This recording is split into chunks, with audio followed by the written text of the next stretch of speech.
Okay, today we are going to talk water filtration. We're going to focus on two main types: water softeners for whole house applications and point of use RO or reverse osmosis units. Now, when we talk softening water, we're talking about removing hardness or dissolved rock, which ultimately is calcium and magnesium in our water systems. In order to do that, a softener has two main parts.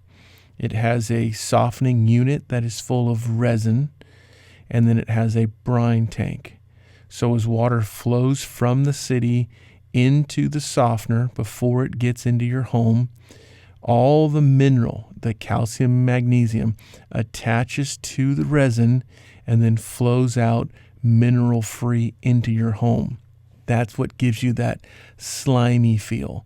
When you get that tacky, gritty feeling after a shower, that's mineral in the water. Now, that mineral that you're seeing at home that develops on your shower heads, your aerators, your toilet rims, that's all mineral.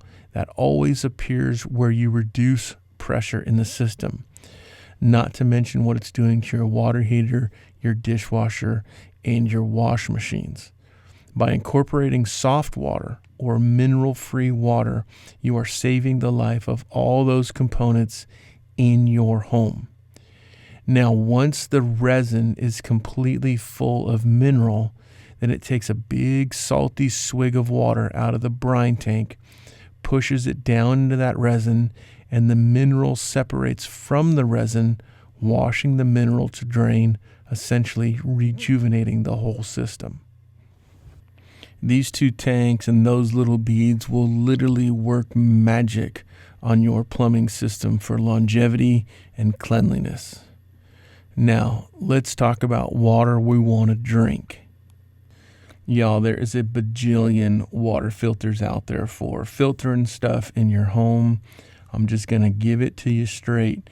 If you want the best quality water to drink, it comes out of a reverse osmosis unit.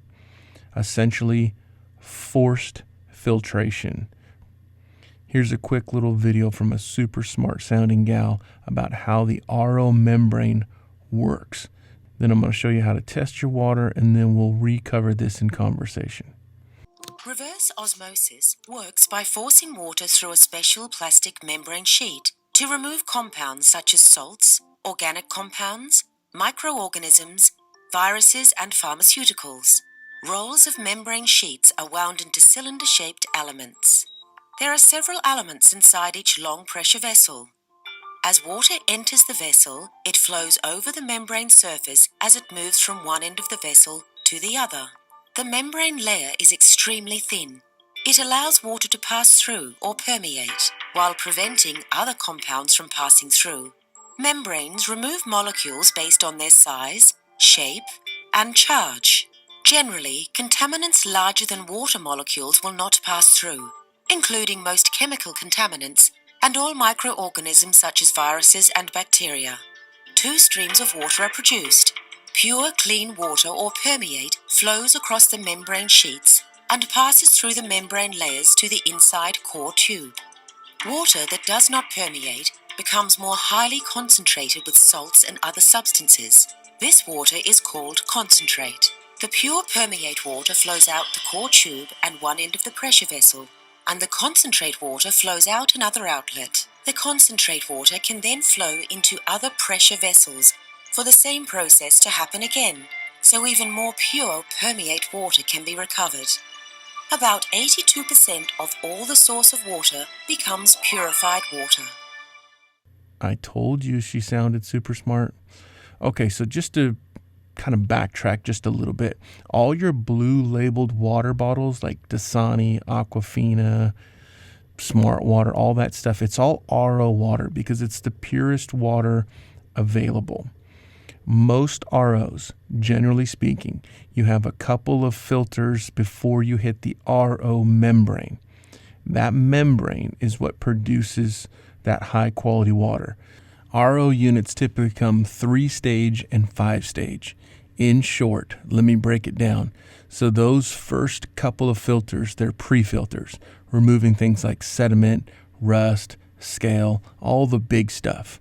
It's trying to save that RO membrane from doing all the heavy lifting. Then water pressure squirts through that membrane, leaches out the pure water, and then sends the bad water to drain. And then pure water tastes horribly bitter, so it goes through a polishing cartridge or a taste cartridge, and then from there into a holding tank. It looks like a little expansion tank, which it is. It develops pressure so that you can run a little bit of stored RO water, like 3 gallons or 5 gallons. Now, no matter what you do, in order to make perfectly pure water, you have to lose some. I think the gal said like 85% of the water is retained, which means you're losing 15%. Now, RO water is easy to test. We use a TDS meter, meaning total dissolved solids, and we just literally put it in the water and read the total solids. I'm going to give you 3 analogies here at my house. So here's the tap. I just set it in, it reads instantly, and I push the hold button. You can see 293 grains of hardness. Here's my RO unit that's 15 years old under my sink. 28 grains of hardness. Remember, anything under 50 is perfectly pure water. And here is a bottle of Aquafina bottled water.